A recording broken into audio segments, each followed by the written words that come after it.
Along it comes for a long toss on to Malkin. Crosses, walks in. Back in.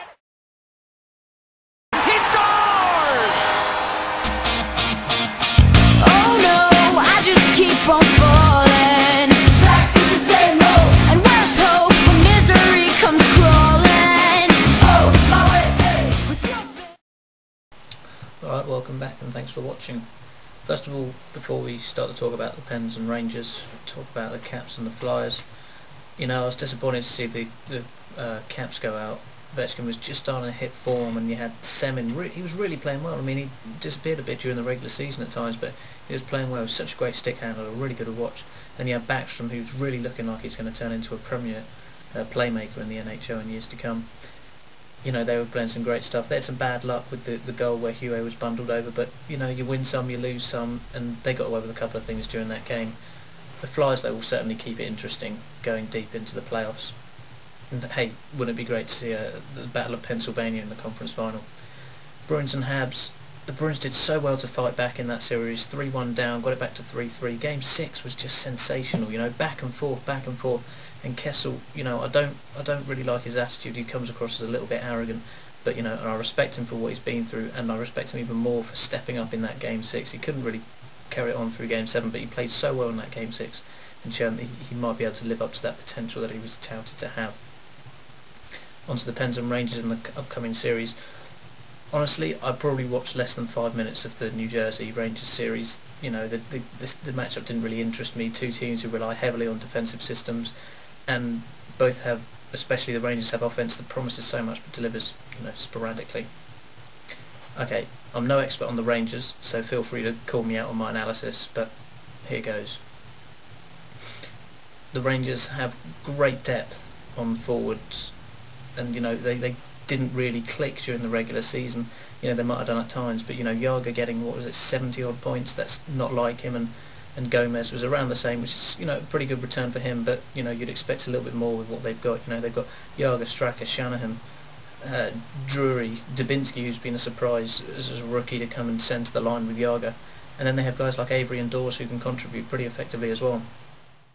I'd like to think the Penguins have pretty good offensive depth with the likes of Crosby, Malkin, Sikora, Malone, Hussa, and then you've got Kennedy, Stahl, Talbot all chipping in on the third and fourth lines.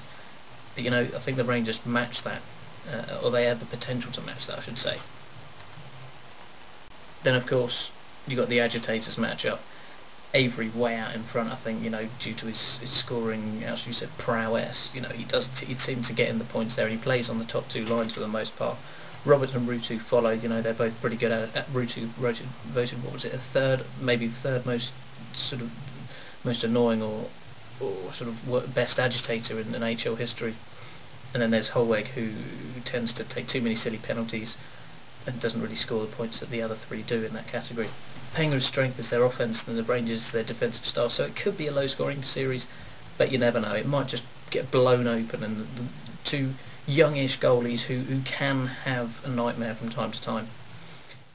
Keys for the Penguins, then.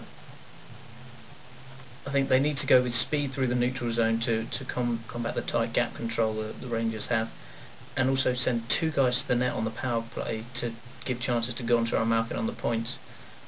And as a last resort, I'd say stretch passes from the defensive zone through the neutral zone, and, you know, that's just, you know, get the puck up there, get chances. It's going to go for icing every now and again, but you might spring Crosby or Malkin, or you might, you know, Hossa. We've got so much offensive threat there and good speed as well. Keys for the Rangers: Jagr. If he fights the booze with his hockey, then he is going to be a force to be reckoned with. He can be such a great player, but, you know, he could be marked out of the game by Hal Gill if he manages to get that match up. For the Rangers also, get in Crosby and Malkin's face, get them to take penalties. It can be done, it has been done, and you know, with the likes of Avery on the team, there's every possibility that it might do. Last resort for the Rangers: crash flurry. I'm sure they're going to crash, you know, as it is, but crash, and I mean big time crash, just, you know, run him a couple of times. That's if it gets to that, then it could be interesting. Key matchup players: Roosevelt and Malkin. I think it was maybe the last time, or at least sort of sometime in January when the teams met, they had such a great battle. Malkin threw a big hit on Roosevelt. Roosevelt was all over him, playing really good defence. It was a really interesting battle. Gil and Jagr, you know, that's the thing that's gone on for years, and it's well known that Gil likes to play against Jagr, and he likes to keep him quiet, and when he is quiet, keep him, just, you know, keep him there, don't let him get anything. And then Roberts, Rutu and Larac could have some interesting stuff with Avery should it get a bit niggly. But anyway, enjoy the series.